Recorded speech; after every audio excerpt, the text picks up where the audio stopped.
Welcome to the Human Evolution Podcast, where we dive deep into the science, philosophies, and strategies that create real and lasting change. I'm Ori Goldstein, and here we leave traditional self-help behind and map the real terrain of true personal development. Have you ever heard about the Rise and Shine cleanse? I haven't, but I mean, it may have crossed my mind at one point, but there's so many things out there right now. Has that been around for a while? So it's been around for, I'd say, probably at least about 30 or so years. And the whole idea is that it's basically 4 weeks. And over the course of those 4 weeks, you start off with, like, I think it's 3 meals a day on week one. On week two, it's 2 meals a day. Week three, it's 1 meal a day. Week four, it's 0 meals a day. And Okay. while you're doing that, you're also taking fiber like every 4 hours. And then beyond the fiber, you're also taking bentonite clay to actually grab everything that's going on in your intestines and pull it out. And I did this cleanse, and I remember on day 28 of 30, so it's a bit more than 4 weeks. Day Yeah. 28 of 30, I went, took a shower. I was feeling so terrible, and I woke up in a puddle of my own blood. And I Jesus. basically, I was so weak by the time that it was all done. I just fainted and hit my head on the tap. And I just like it was not a pretty picture. And then since then I've never done anything that intense, but I did in Thailand. I did a week-long cleanse of no food where they basically give you everything you need along the way. You're doing the enemas. I don't know if we've ever discussed the coffee enemas and those things. No. Mm. Yeah, so I've definitely done a lot of playing around with the different stuff. I Yeah. mean, like it's the joke I have. This may not have to make it onto the podcast, but my sister and I often joke that I'm going to go have some Starbucks as I Yeah. as That's I funny. go off to go do a coffee enema. But okay, That's fine. So funny. that's about my history. Tell me about your cleanse. Tell me what brought this on. What's going on? No, I'm just doing like the simplistic 3-day fast, which I've been told or read or who knows where I heard this, probably on the Google or something. But I've heard that 72 hours is about how long the body needs to kind of re regenerate or get rid of all the To kill off garbage. the bad cells, autophagy or autophagy, however they pronounce it. But yeah. Yeah, that's it. That's it. Yeah. And I'm not sure that 72 hours is enough. I was going to try to go till tomorrow, which would have made it a little bit longer. And I'm like, I just can't do it. Whether or not my cells got rejuvenated or cleaned or whatever, whether or not that actually happened, it did. It was a nice reset because when I ate again a little while ago, I had a very small salad.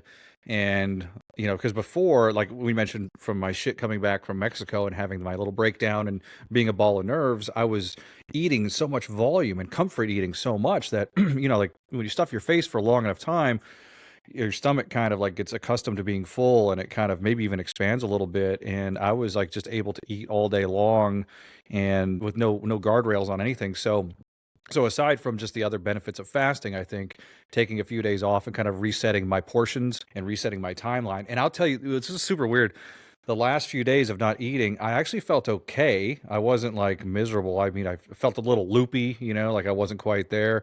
But I mean, it was strange because I had so much more time and I didn't realize how much time I was spending eating. Like I would go to the kitchen so many times. I think when I was procrastinating too, like I would just go get some chips and salsa or something, I have to get through the kitchen to get down here to where I'm recording. And I'm like, this is so weird. Like I feel like I have more time in my day from not eating. Like that's how much fucking time I was eating. And I also think because I was stuffing my face, I was taking longer afternoon naps because I would hit that weird plateau mid The afternoon. satiation comfort. Yeah. Yeah. So there's a whole bunch of benefits. Now I try to do intermittent fasting. It works for me, so I know that there's a lot of advice out there now. Fasting was a huge thing over the last few years. Then some people are starting to move away from that. For me personally, it really works. If I don't eat until about 11 a.m. or noon, I just feel like super focused and really good all morning, just overall. And then I'll eat lunch, and then maybe I'll lay down for 20 minutes, and then so my day. That's me. It works perfectly for me. Now, some people say like, oh, they got to eat breakfast first thing, so it's a personal thing for sure. But yeah, 3 days was intense. I can't imagine going any longer than that. So, what's the longest stretch you've gone What? without eating? So it's longest stretch I've gone without eating was 10 days. 10 That's days a in long Thailand. time. That is a very, very long time. But it's, I mean, it's the thing is, quite honestly, after the third day, it actually gets a whole lot easier. You're literally at the cusp of the thing that your body's at the point of it's sitting there saying, like, I really want something. As soon as you pass day three, your body kind of like gives up on that search and things actually start feeling a whole lot better. So Sure. after about day four, you actually start having this enormous amount of energy. All the energy that your body was using for digesting, it's actually starting to use for energy production. And you're going to actually start having like a height, you're going to feel more alert. You're going to have a heightened amount of energy. It's quite a difference. So you doing the 3 days, you're probably showing yourself the worst elements of the fast more so than actually getting to the best parts. Day two was pretty rough, and then this today was just. I mean, I went for a walk this morning before I'd eaten, and I'm walking some of the route around here. There's some pretty heavy traffic, and I'm like, I feel like I could just fall over into a truck. It's almost like being half drunk. You're just not quite with it. And I'm like, man, I need to do something. Now I agree with you. If I pushed it for a few more days, maybe it would have like evened out. But I can't. I can't go that long. So much And the food. bigger question I have for you is, are you taking any kind of extra supplements to help you through this, or are you just completely water, or what is it you are taking? This time around, it was just water because I do take the athletic greens and other things normally, but I know that those things will break a fast. Usually, there's a ton of shit in athletic greens. Hmm. So, but I have in the past. I have supplemented a little bit during the fast, and but this time I'm like, no, just water. And I really did need it from where I was headed there with all the picking out after I was stressed and everything. So. I'm really glad I did it, but I had no idea you've gone as long as 10 days. I mean, you had to have lost weight. Like, there's no way Oh to God, do it yeah. without It's, I losing mean, weight. I Yeah. came out looking like a stick figure by the time I was Yeah. done. It was terrible. But the latest things I've actually started looking at, and I mean, it's obviously like, I mean, one of your clients is Brittany, that I'm sure that she's got a ton more information than me. So, I mean, please take what I'm saying with like a major grain of salt. But there's a company that I absolutely love, and what they discuss is how to cleanse your body properly. And they actually talk about like the cleansing triangle, that when you actually fast and you're only drinking water, what you're doing is at that point in time, you're actually doing a cellular level fast. So at Okay. that moment, what you're doing is you're releasing all the toxins from your cells. But if your cells are releasing all the toxins, but the rest of your drainage pathways are still blocked, all that's happening is you're getting toxins into your lymphatic system, into your intestines, etc. So what they say is the first thing you need to do is you need to first cleanse your intestines. You need to get to the point that your intestines are functioning well so you can eliminate stuff. After that, you go to cleanse your liver and kidneys so they can actually process all the kind of toxins inside of you. Then you cleanse your lymphatic system, and then finally you cleanse your cells.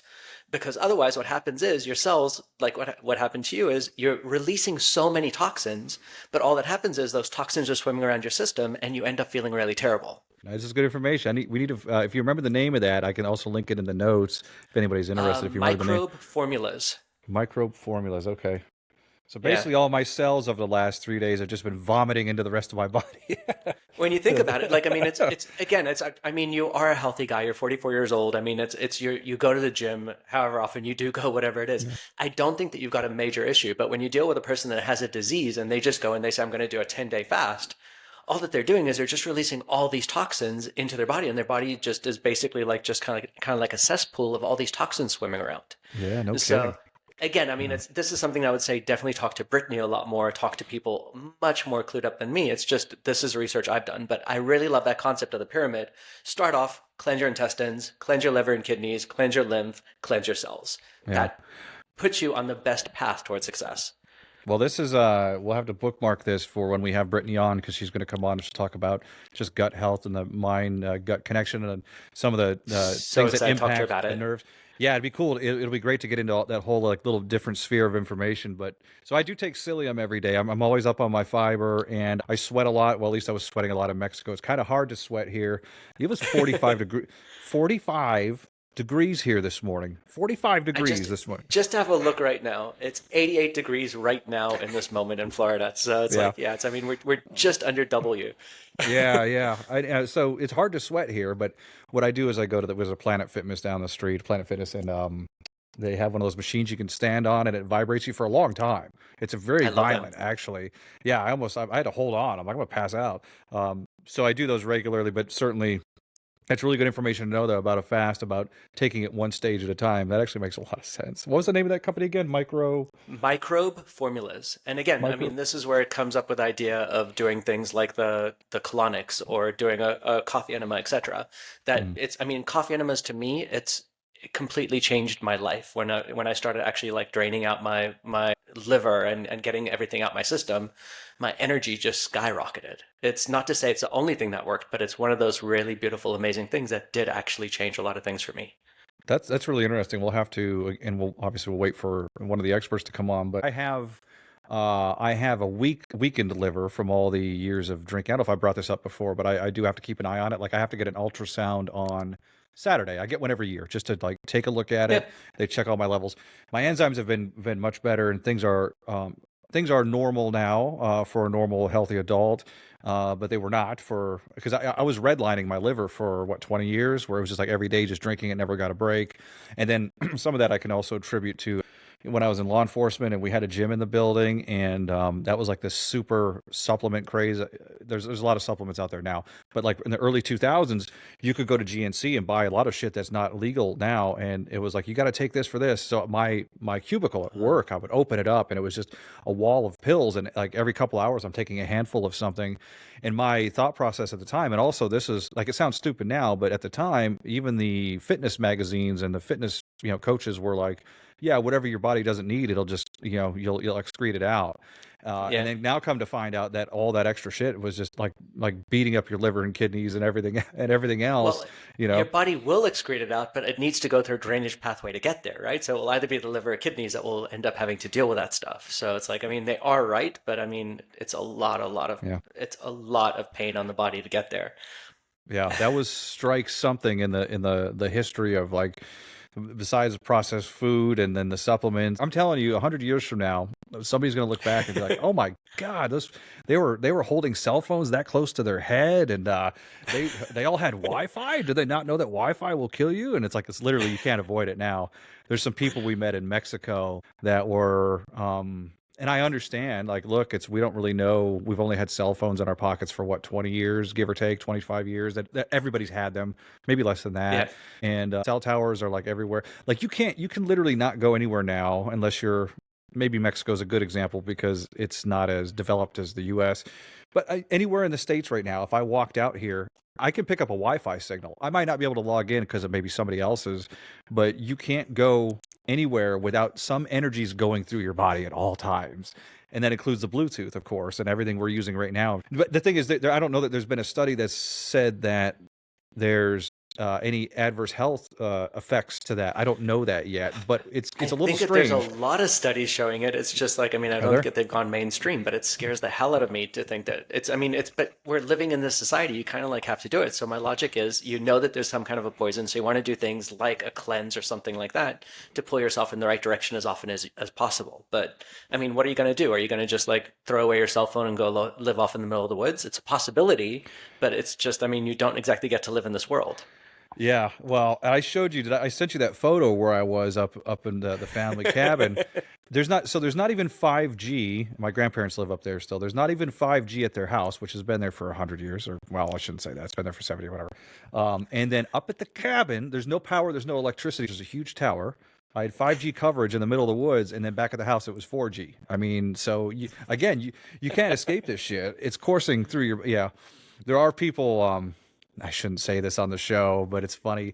There is somebody that's going to the same retreat that you are. There's actually quite a few people I know that are going to the retreat. They're lovely, but one of them thinks that she can use, and hey, who knows? This may end up being true someday. So I'll eat my words that she can use like certain types of mindfulness to block the Wi-Fi and the Bluetooth signals. And I'm like, hey, I've nice thought. I mean, I don't know that.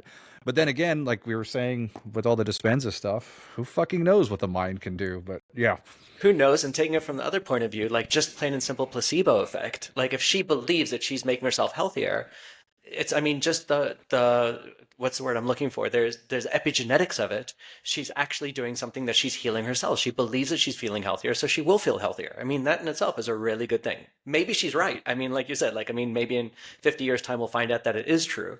But I love walking up to those people and being like, well, if that's possible, like, I mean, could you block me from receiving a cell phone call right now? Yeah. Like, I'm going to walk up to you with a cell phone call.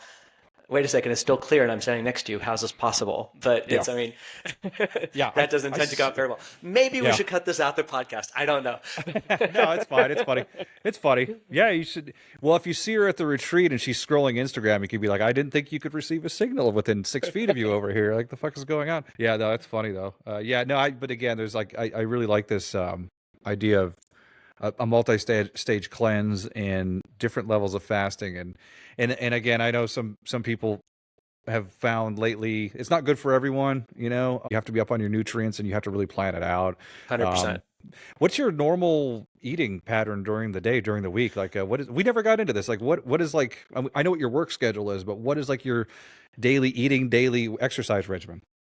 So, I mean, when it comes down to daily exercise at this point in time, I've got to actually unfortunately say that I'm not very good at that. I mean, that's a lie. Probably about four days a week nowadays we're playing pickleball. But I mean, Yep. that's as far as my exercise is going. I haven't been to gym in a while, and my girlfriend and I are constantly saying that we're going to get to Pilates, but we haven't actually like pulled the trigger on that yet. And with eating, I believe that my eating is somewhat healthy. I do OMAD, 1 meal a day. And it's what my body got used to. It's not that I'm saying that that's the right way to do it or anything else, but my 1 meal a day is usually an egg with meat and cooked with butter and a good amount of meat and like 3 eggs omelet, 3 eggs in it kind of thing. So like, I mean, that's usually and my girlfriend teases me because I'm perfectly fine with eating the same thing every single day. And then, yeah, Yeah, I love it. and I mean, I mean, if I were to show you the amount of supplements I have along with that, that's something a bit messed up. And then, I mean, it's my water. I don't necessarily know if this is healthy or not. This is not me telling people what to do in this way. It's for me, my water. I generally put electrolytes in my water, something to drink for me, it's about the taste. And I also feel like I'm giving my body the electrolytes I need. But Yeah. I mean, I went through these crazy phases. I was on complete keto for about 4 years of my life, where it's I wasn't eating until noon at all. I was eating sticks of butter, like literally like chomping down into butter to eat it to like get the ketones into my body. I was doing some pretty crazy stuff at that point in time. Like nowadays, I mean, it's to some degree normal. And I mean, when I go out with friends, I'll have a burger, I'll have a salad, I'll have something normal. I don't tend to eat too many vegetables. I mean, that is just something that I follow from one guy. Again, I'm not saying that this is right, and I'm not saying I'm doing the right thing, but it tends to be something that my body does very well with. But I will supplement like you do with psyllium husk. I do fiber, but not necessarily getting it from vegetables. Nothing's ever a one size fits all thing, and I think that's a lot of the issues that people get trapped in. They get fixated on one type of diet or one type of cleanse or one type of exercise, and then it doesn't work for them, and then they give up. And it's like, well, there's something out there for everybody. You just have to figure out what it Yeah. is for you, and there are certain things that, like eating once a day, I could totally do it, but I don't think it would be good for me. I don't know, maybe it would, but it was good to have the reset, though. It's good to like not feeling like I need to pig out every 10 minutes. I do have a sweet tooth, which is just as terrible, but that's human nature, I guess, to want to hoard sugar and everything else. So it's good to stop on it. But Well, anyway, yeah. it's an interesting thing. I just want to go out there for one moment. So the thing Sure. is, when you do the fast, you're actually going to get to that point that your body's going to start craving carbohydrates because it needs the energy. As soon as you pass like day 3 or so, what happens is you actually go into ketosis and your body stops craving the carbohydrates as much. So if you're at the place that you're really, really craving sugar, you're just about to pass that phase. And again, don't listen to me on this as a as an authoritative source. I mean, listen to someone like Brittany, for example, that knows what the heck she's talking about. But at that phase that you're craving the carbohydrates, it's because you've got that carbohydrate addiction. And as soon as you pass it, is when all of a sudden you start getting all the benefits because your body starts eating into its own fat reserves, etc., to get its energy. Normally, I have a huge sugar craving, but today I started eating with a salad, and then just because I didn't want to get too full, and I didn't want to be sluggish because I wasn't sure what the effect was going to be on my brain. I feel fine though. I feel pretty good. And given the opportunity, I will eat a whole goddamn bag of Oreos if it's put in front of me. But I don't feel like I'm craving that right now. I always feel better after a cleanse or a fast or something like that. And I know that not to get into ancestral stuff. I mean, people have heard this too much, but there's just the whole we. I mean, humans wouldn't eat for weeks at a time back in the day when we were looking for fucking foods. Yeah, I actually like it's I love that concept of the Paleolithic diet. Like I mean like it's the way our bodies were evolved to be, right? Like it's that idea of we weren't made to eat like all these processed foods, all these different things. And again, please anyone that's listening to this, it's I'm not talking from a point of view of knowing too much. I'm talking from a point of view of I follow certain people and I tend to like these people's opinion on things. But I mean, we were the ones that would walk around, would see some berries on a tree, would pick them, would eat them, would hunt one piece of meat, would find a huge antelope somewhere, kill it, take it back to our village and eat it for the next 5 days. And I mean, that's the way we ate. It wasn't a matter of like, let's just store all these foods, let's make all this wheat and have pasta every single night kind of thing. I just don't think that's the way our bodies don't know how to digest a lot of these things. I'm wondering even where the 3 meals a day thing came from. Like, I wonder if that had to start somewhere. Maybe that was the West. Maybe it probably had something to do with some king or something. I don't know. There's got to be a reason for it. We That won't kind look of at it makes now. sense, right? Yeah, most things do have to. Most things you can draw a line back to some religion or some king or something. That usually has something to do with it. But no, that's interesting. It's good to know. Like I didn't realize you'd gone through all that before. So that's my next thing. Now I have to go to Thailand and not eat for 10 days. I get Starbucks. Such an amazing experience. I'll go to Starbucks and get a box and just I'll be in the bathtub with my tube and my box of Starbucks.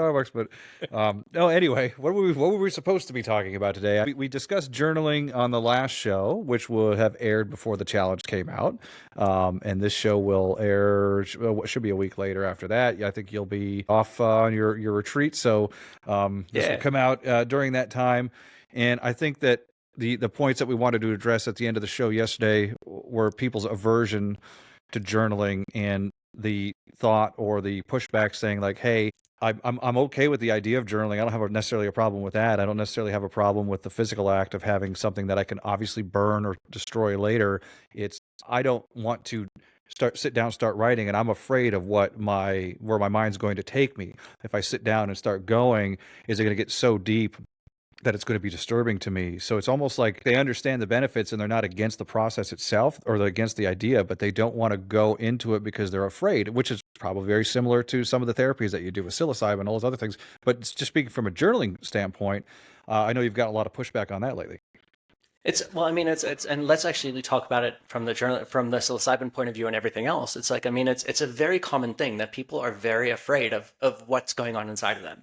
It's one of the largest issues I have that a person comes to me and they want to deal with their trauma, but they don't really want to think about it too much. And I sit there and I kind of promise them, like, look, I mean, we're going to go there and we've got specific techniques to use to disassociate away from it enough that it can feel okay.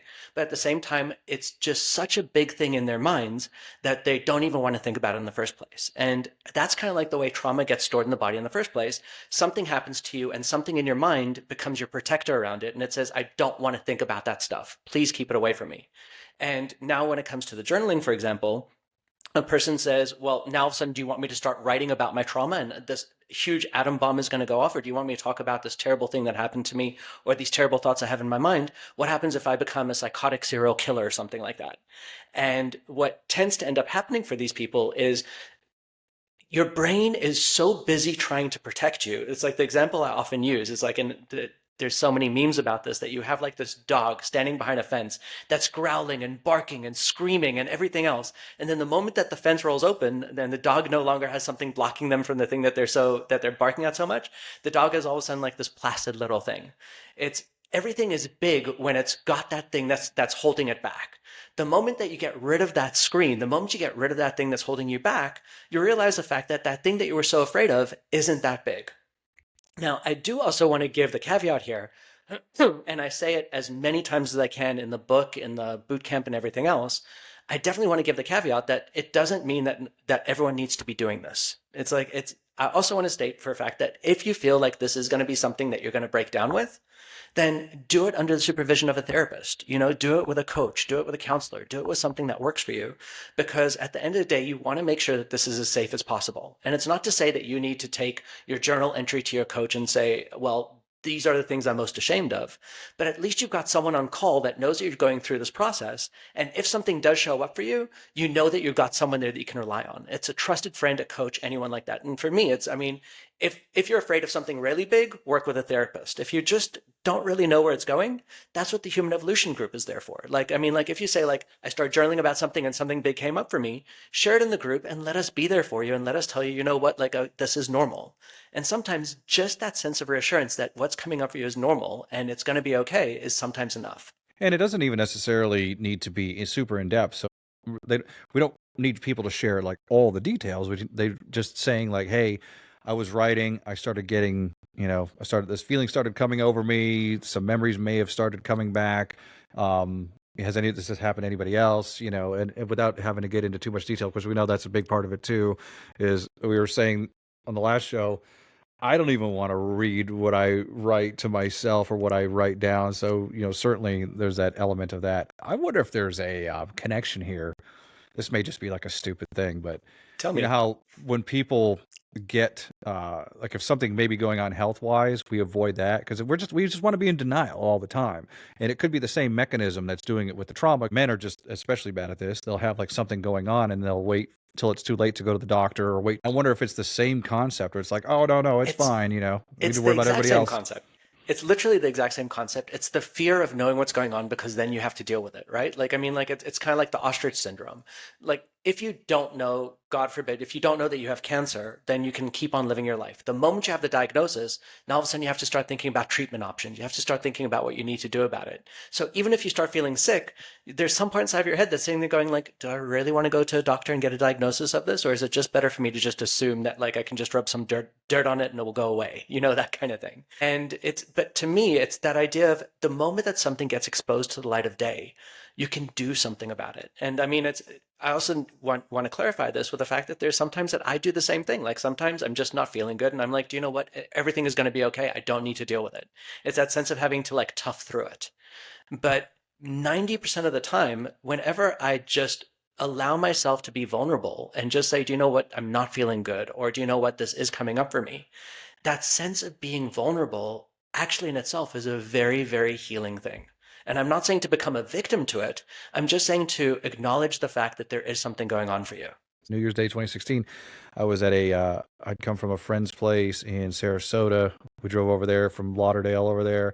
I woke up in the morning. We were getting ready. We were packing up the truck to leave. And of course, we were drinking heavily for days before that. And I had a sharp pain in my right side, right where my liver is. And one of the people with me was a nurse practitioner. I'm like, hey, where's my liver at? And she pointed right where the pain was. I was like, God damn it, So No. it really, yeah, I was like, no, not that, anything but that. I've got two kidneys. Can it be one of those? So I got back to Lauderdale and I made an appointment. And this is a weird saga. I made an appointment and I'm like, shit, this has to be bad, right? Because at that point, I've been drinking heavily. And of course, did I stop after that? No, because like what you're saying, I was in denial. So this is what happened. I went to the doctor, and he said your liver's fine. I don't know if he was a very good doctor. It was just some in network at Broward General. I don't know. He said, well, and what, to make matters worse, and this didn't even cross my mind until years later. To make matters worse, he does my blood test. He takes all my levels. He's like, your AST and whatever the ALT, the liver enzymes are a little high. But that's to be expected in somebody who has a happy hour every day. But your blood work came back with hepatitis A, and a hepatitis A, they don't do much for it. They kind of let it run its course. Yeah. So my mind went to like, oh shit, maybe that's it. Maybe it's just hep A because I was traveling. Maybe you name it, dirty water. It happens in South Florida. And then I went in denial about, like, okay, that's all. I just got to let it run its course. So of course I kept drinking and everything else. And then same thing though. Years later, this is up until like 2 years ago, I went to a doctor here in the Detroit area. I guess let me back up a little bit. So from 2016 till shit, how long has that been now? 8, 7, 8 years. Eight I years. was, yeah, I still felt a little pressure in there, and I'm like, it's got to be something else, right? So, but yeah, this whole time I'm like damaging myself because I was in denial, and every time I drank, it didn't hurt because alcohol kind of numbs the entire body. It's kind of like a whatever they call analgesic, whatever. So I would drink. I'm like, oh, it's fine. And then if I would stop drinking for a few days, it would really start to throb in there. I'm like, shit. So this in my mind, I'm like, this has got to be cirrhotic. I've only got X amount of time to live. Like all the things running through my head that are really stupid. But I mean, everything you just described, I was doing to myself. I don't even want to go to the doctor. I don't want to know. So eventually I went and got a scan. There's some fatty tissue in there for sure. But it's okay. There's no, it's not irreversible damage. Everything's fine. And I said, well, I tested for hepatitis A, 8 years ago. 2016. And the nurse practitioner was like, well, you were in the Marines, right? And I was like, yeah. And she's like, didn't they give you all those things? I'm like, fuck, they did. They gave us all the vaccinations and I was still carrying the antibodies for it. I'm like, so this whole time, and I'm not blaming the doctor or anybody else because it was just me being in denial, me being too afraid to go face like, hey, this is a problem. Please check this out. Get the ultrasound. It was just me being a stubborn idiot. And I know we're off track of mental health now, but it's the same concept. I'm like, We're fuck, not. yeah. We're definitely not off track on mental health now because, like, I mean, at the end of the day, like, it's the one thing I love about you is the fact that you are so open, other people can relate to you. And you're hitting so many different topics here. I mean, topic number one is that idea of the machismo that so many people have of, do you know what? I'll just deal with it. Everything is going to be okay. Topic number two, that's even bigger for me, is how many people know that something is bad for them. Like, for example, even if it was hepatitis, you know that that's going to be affecting your liver, but you still go to the bar and you still drink and you still have your happy hours, as you say, every day.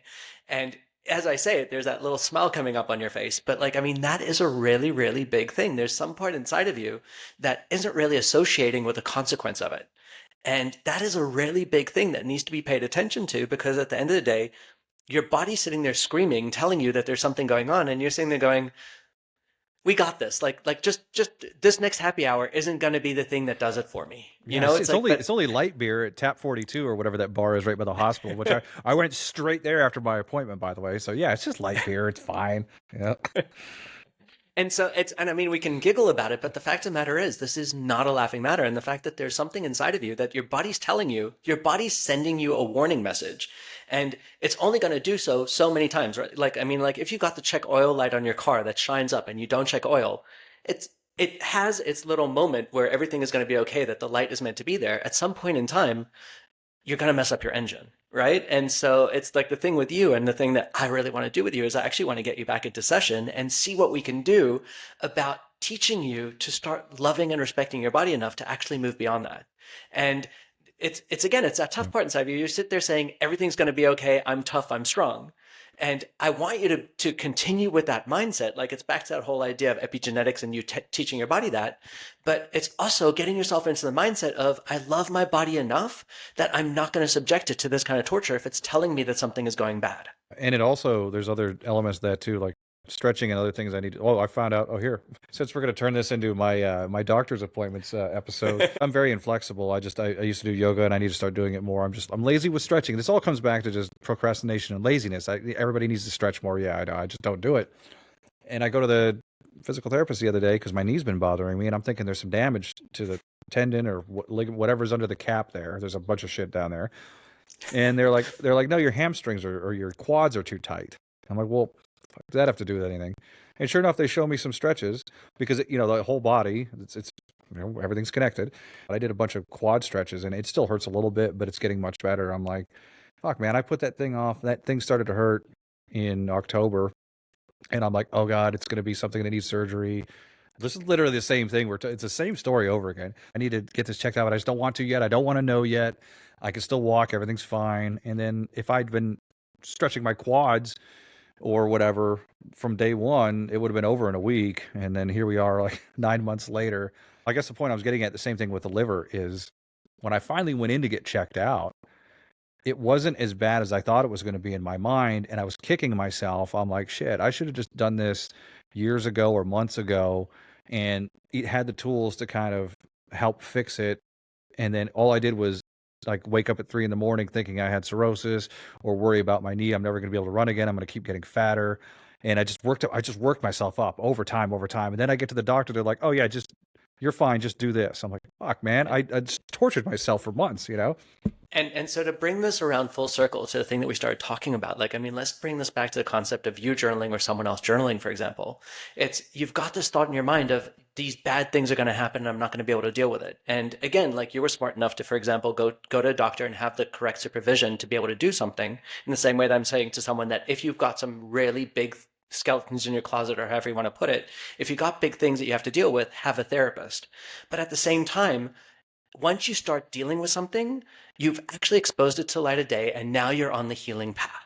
It's and for someone that wants to do the journaling, someone that wants to work with the psychedelics or something else, if you're in the place that you can actually deal with things in the healthy way, and for example, journaling is one of the easiest ways to do it, that you're just letting everything out and then you burn the paper and you're done with it, you're finally giving yourself that opportunity to finally release things. And so for you, for example, one of the things that I would say I would love to see you journal about is that sense of I I need to be tough and I can't focus in on things. It's like I always need to be the guy that is strong and everything is going to be okay for.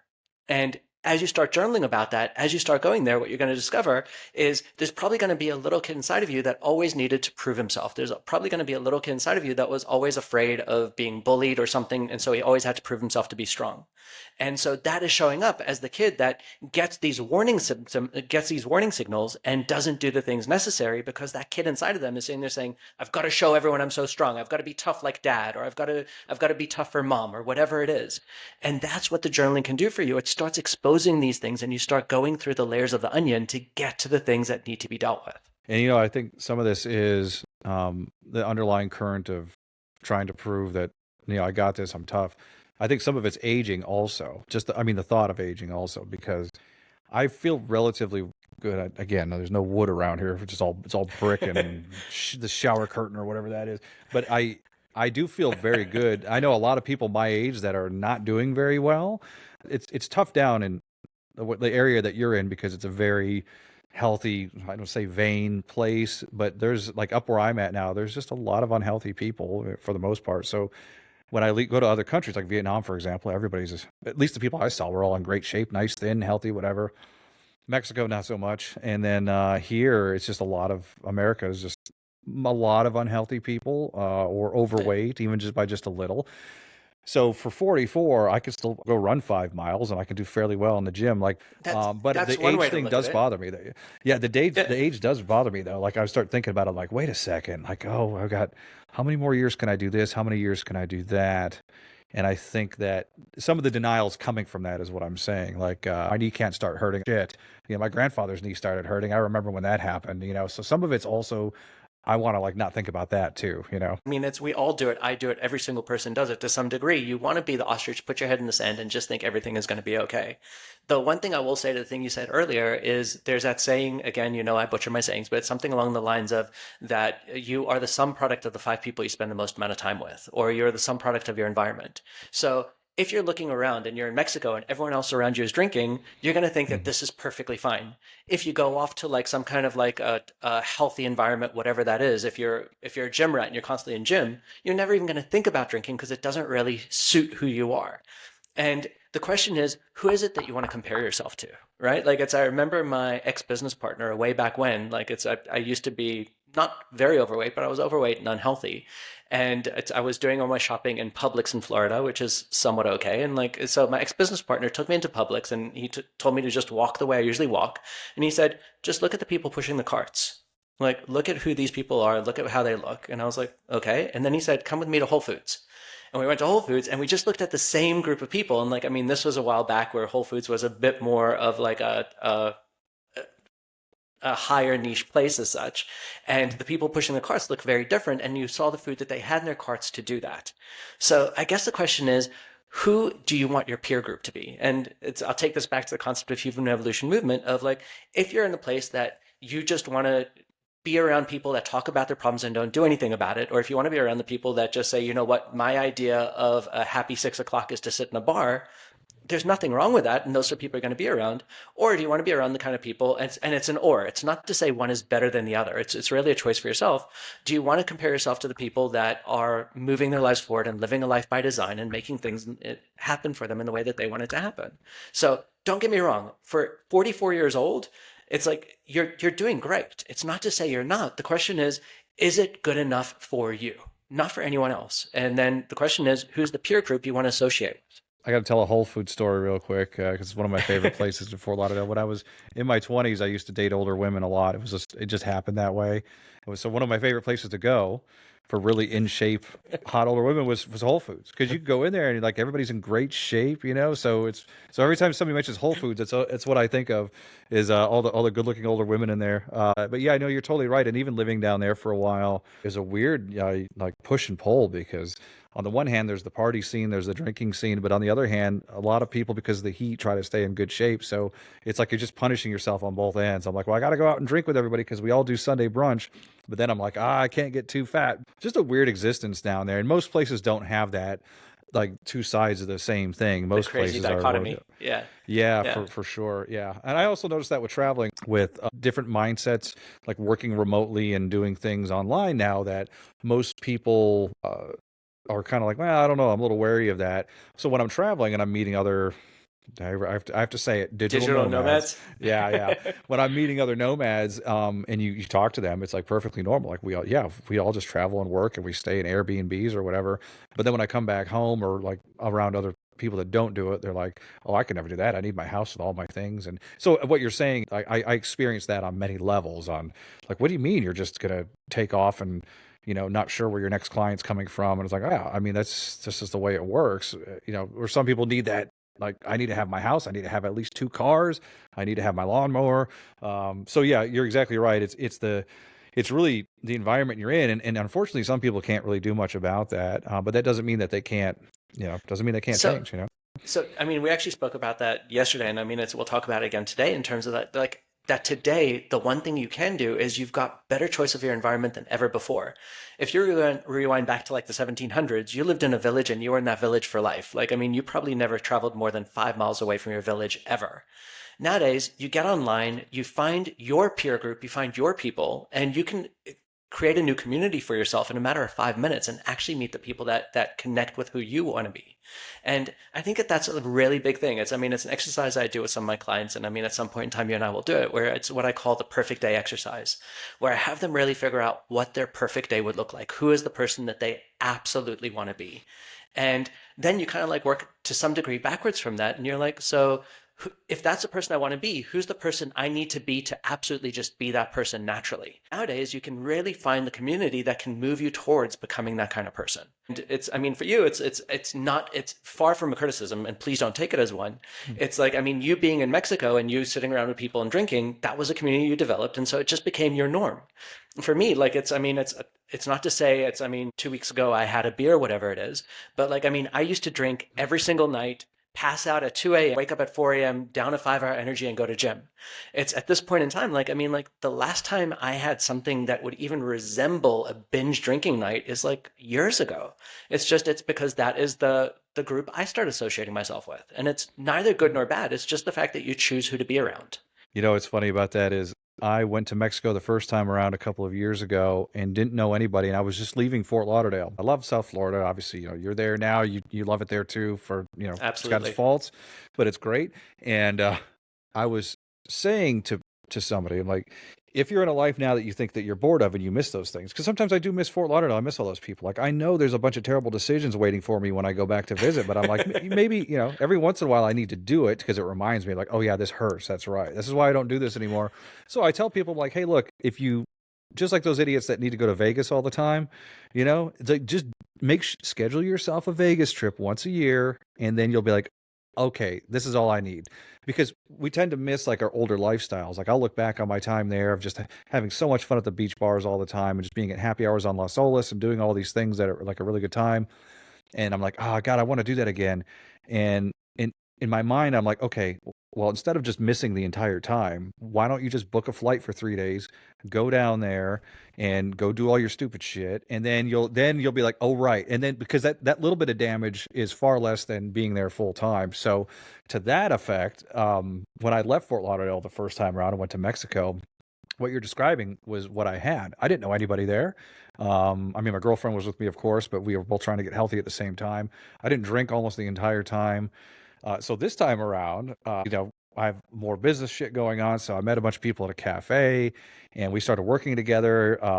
And it worked out great, but it's almost like a great thing and a bad thing at the same time, because they're like, "Hey, you want to go to happy hour?" I'm like, of course I want to go to happy hour. What kind of stupid question is that? So the funny thing is I found people that I actually work with, some of them now, and I really like it. But I did remove myself from one environment, and I kind of, as we say, I wherever you go, there you are. I brought my environment with me. Now that being Yeah. said, this time around in Mexico was a lot less, a lot less drinking, a lot less stupidity. But you know what I mean? Like I was able to recreate the same zone, kind of That's thing. exactly it. So you just hit the nail on the head for me. And I mean, we've discussed this before, but like I want to go into it in a little bit more detail here. Sure. So in NLP, there's something called the logical levels. And I'm not going to go into them in too much detail, but basically the concept is, let's just say, for example, that you're unhappy at work. And so the first logical level is what they call environment. So I'm unhappy at work. Do you know why I'm unhappy at work? It's I want to work at home and I don't want to work in the office. If I change my environment, everything changes. If that really works for you, that's great. Like you just change your environment and everything is great. But what happens if at the end of the day you go one level above that and it's not about environment, it's about capabilities. So first level is environment, second level is capabilities. So it's not about where you work. You can work from home, you can work from the office, you can work from a new office.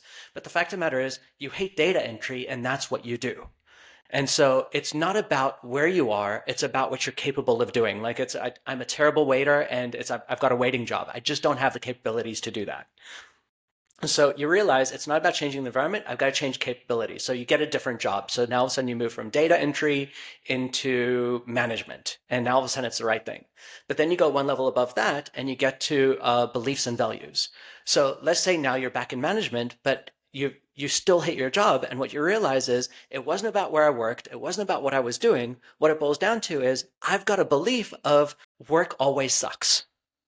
At which point in time, it's not about where you work, what you're doing. If you believe work always sucks, if that's your universal, regardless what you do, you're always going to like have that problem of work always sucks. It now you can change a million different environments, you can change different things you do, and as long as work always sucks, you're stuck there. So now all of a sudden you see a person like me and we change your belief. We go from work always sucks to work is a really enjoyable part of my life. And so now you've got work is a really enjoyable part of my life, but now you go up to the level of identity, which goes above that. And now you're at a place of sitting there thinking, I am not worthy of success, or I'm a bad person, or I am a bad employee. So it's not that work always sucks. I am a bad employee. So now it's like, you know what? Work is great, but I'm a bad employee. It's like, I'm a rebel. Maybe that will be your one. So like, even though work is great, eventually you're going to sabotage that work. And so it's going to be, you can work anywhere you want. You can do any kind of job you want. You can get the right beliefs. But if you're a rebel, you're always going to mess it up until you change that identity. And so a lot of the stuff you're talking about there, about changing your environment, about going to new places, what you're doing is you're changing things at the level. But if you go back to the same problem, what's really going on there is that you're not changing at the correct level. It's like when you talk about the idea of, I miss Vegas and I want to go back. What you're basically saying there on some level is that you might have a belief of, I'm a gambler or gambling is fun, in which case you pull yourself out the environment of gambling all the time, but you feel like you're missing something. Whereas if you just change it into, I used to be a gambler, but at this point in time, I really enjoy my life of being a sportsman or whatever it is. And I just enjoy this life so much more. You don't actually have a craving to go back to Vegas. And if you do, you remember your old life, but it doesn't really do much for you. And so the thing I'm seeing with you, that's a really, really big thing that I really want to get to. And I'm really hoping that this actually helps a lot of other people too. It's hitting things at the right level to make the change that you need to make. I can find an excuse to hit a bar anywhere, which and look, so I do enjoy doing So that. so let's let's So take yeah, that from the point of view of like, so let's look at the top two logical levels, because I mean the higher up it goes, the sure. more that they just affect everything else. So if you've got the belief of alcohol is a perfect escape, that's a Mhm. belief, and everything beneath that, it doesn't matter where you go, you're eventually going to find a way to do that. Like maybe you're going to be good for a short period, for a certain period of time or something like that. And maybe it goes even one higher in terms of like it's I'm a rebel or I'm a drinker or whatever your I am statement is, that makes it into something that's not even about alcohol. It's just about who you are. I'm a drinker. That's what I do. Back to that first story I told you about that woman that's just, I am fat. It's like, Mhm. regardless what diet she tried, it wasn't going to work for her because, well, she's fat. That's just what's going to happen for her. Regardless what you do, if you believe yourself to be a drinker or alcohol being the perfect escape from your world, you're never going to be able to get beyond that until you actually change that. And if you just change it from alcohol is a perfect relief to um, taking care of myself feels wonderful and alcohol just doesn't do that, or I absolutely love my body, or my body is a temple, or whatever that belief is that is right for you, and for every single person will be different. All of a sudden, then you can be around alcohol and you're going to be like, why would I touch that? My body's a temple.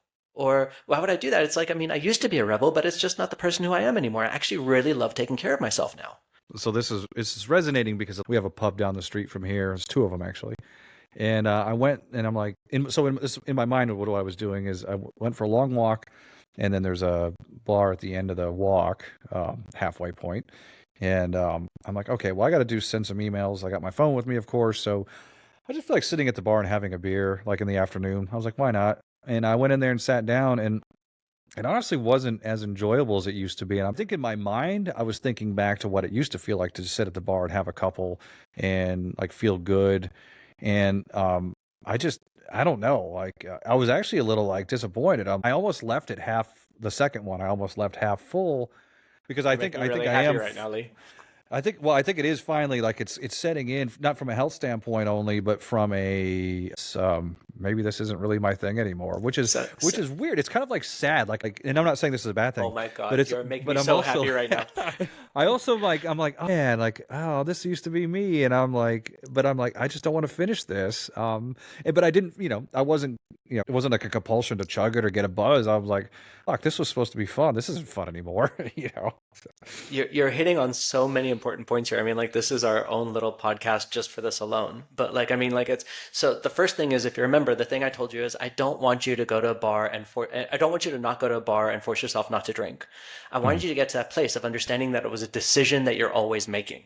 So, and as soon as you get to that place, all of a sudden you're able to make a different decision. And I can see that that started locking in for you. But the thing Yeah. that I like even more is that you're actually starting to see that that was you and it isn't you. Like it's one of my favorite things is and it seems like it's just such a small, stupid thing, but words matter so much. Like I can't tell you how many times it's a person comes to my office and they'll start telling me about the problem that they have.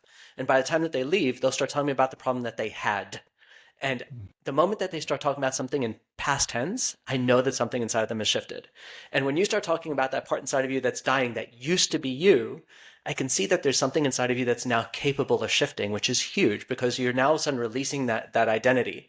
The next step of it is just like you said, is that identity has a lot of anchors, as we call them, associated with it. Of alcohol is fun, and it's I'm the guy that has fun at a bar, and I get a chance to relax and let go of the world, whatever it is.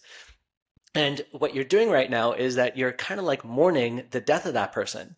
And the step that needs to happen there is for you to understand the fact that alcohol may be dying for you, but that person can continue to find new ways to have fun.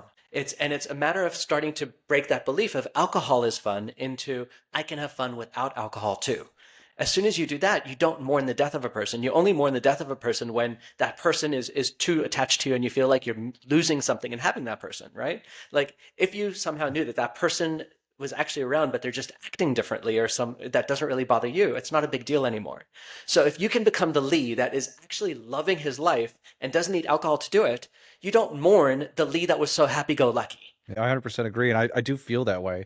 And also the second order effects. The couple times I did go have a couple drinks, and even when I stopped early, and I'm like, this isn't like as much fun as it used to be.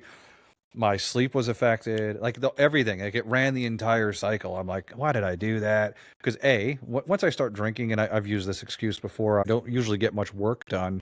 It used to be my excuse to like, oh, I can't work anymore, and it was a good excuse. It really, literally stopped me from being able to work. Then I would get back to the house, and I'm like, I had a few things I wanted to do, and I can't think straight. And then I go lay down to sleep, and then I wake up like sweaty because it affects your like REM sleep and all that. I'm like, damn it. Can't wait for you to edit this episode and actually start paying attention to the things you're talking about in past tense right now. It's Yeah. there's something inside of you that's shifting and it's not because we're doing any kind of like huge work in terms of right now. It's the fact that you're actually starting to make the shift into a new identity. And I am so proud and happy to see that's actually shifting for you. And it's not that we had to do some kind of crazy large thing to do it. It's the fact that we managed to mature you enough to like actually let that kid let go of the thing that he was holding so tightly onto. It's Yeah, it's that's not to good. say That's we're good. done yet, but it's moving in the right direction. Well, that's good news. I do feel like this week is my week. I fasted. I'm not picking out. I'm not doing anything stupid yet. Memorial weekend was tame for That's me. the next thing I got to say to Yeah. you too. That whole doing something stupid yet, but we'll Yeah, get there in another yeah. Well, I mean, conversation. I still have to. There's still a moron in here somewhere. He has to come out every once in a while. I did drink on Memorial Weekend one day, and back in the day, that would have been a 3-day bender for me. And same effect though, same effect. Like I got to a point where I was like, okay, I feel pretty good. I'm one of those people, those euphoric drinkers. Like a couple of drinks Hmm. in, I just feel like, oh, it feels so good. And then what I do is I chase that feeling. But like Huberman says, you can't actually chase it. Like that initial feeling you get, it just gets worse from there, but you think you're chasing it. So I'm one of those guys. And I got that feeling on Memorial Day, and I'm like, I think I can stop now because I feel good. I'm right where I want to be. And it's like, why keep drinking? Like, it's already going to affect my sleep. Why make it worse? So I just kind of was like, all right, I'll eat and watch TV kind of thing. So, but it wasn't that long ago that the other me would have been like, all right, oh, we ran out of beer. I'll be right back. I'll run down to the store, get another 12 pack, and come back. So it Our helped. little kid is growing up so well. I'm so proud Yeah, of him. that's great. It's That's not to great. say that there's not stuff that we need to do here, and I actually do want to get you into a session to like definitely lock some things in. But it's the fact that you're now starting to talk about separate parts inside of you, and the fact that you're starting to talk about like different things that you're no longer completely associating with something. You're actually starting to create that little bit of dissociation, which is the thing I wanted for you so badly, and making the decision and starting to see that this wasn't something that you had to do.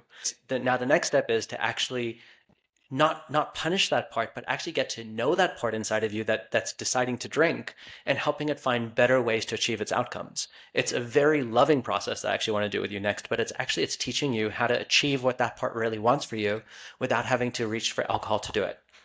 Yeah. I And like once that's done, yeah. you're doing great. Sorry. I think I told you my private investigator job when I got done with my shift for the day. That could be 3 p.m. It could be midnight. There's always a bar open in South Florida. But I would go sit somewhere and I would crack open the computer and order beer, whatever. And it wouldn't even have to be a lot of drinks, but 4 or 5, beers is still a lot to some people. It's a lot to me now.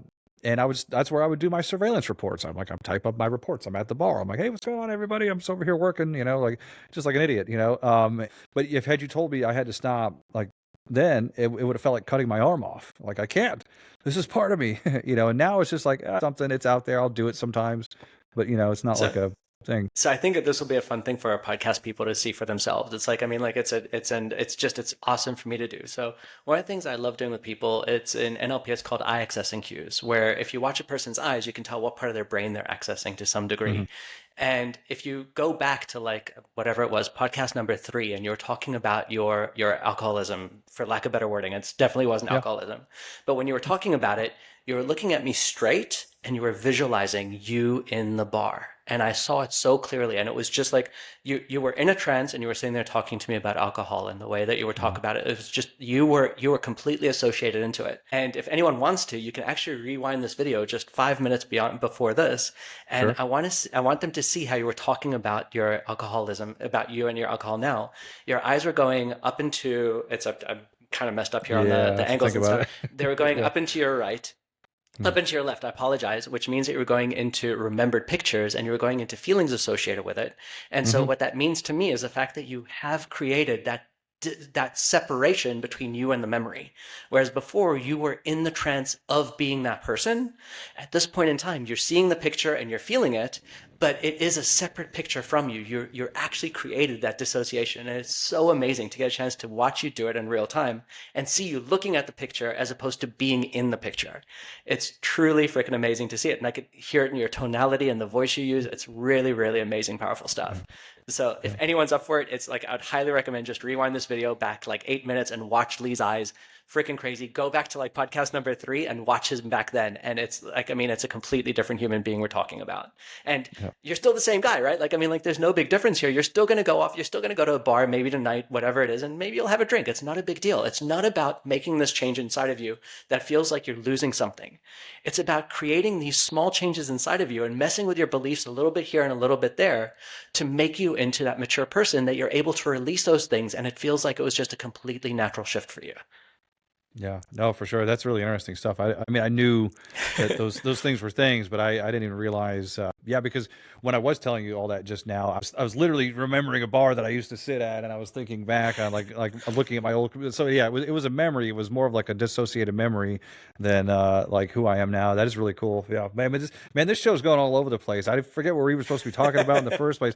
I know we sat down to talk about like people's aversion to journaling because the brings up it could potentially, and they in their minds they think it could bring up something that may scare them, and they're so I know you covered that already. I don't know if there's anything else you want to hit on that before we wrap today, just to Really, bring it back to journaling. And really, the only thing I really want to hit on there is and again, I will stress it as much as possible. The idea of if you need help, get help. It's not one of those things of, to me, true strength is knowing when you do need help and support. So like, I mean, if you do want to do something with a therapist, by all means do use a therapist. There's a reason why they're there, and they are very good at what they do if you find a good one. Beyond that though, what I'm also going to say is that for a lot of these people, and it's even as far as the psychedelic work I do with people, they become so afraid of like, oh my God, what's going to come up?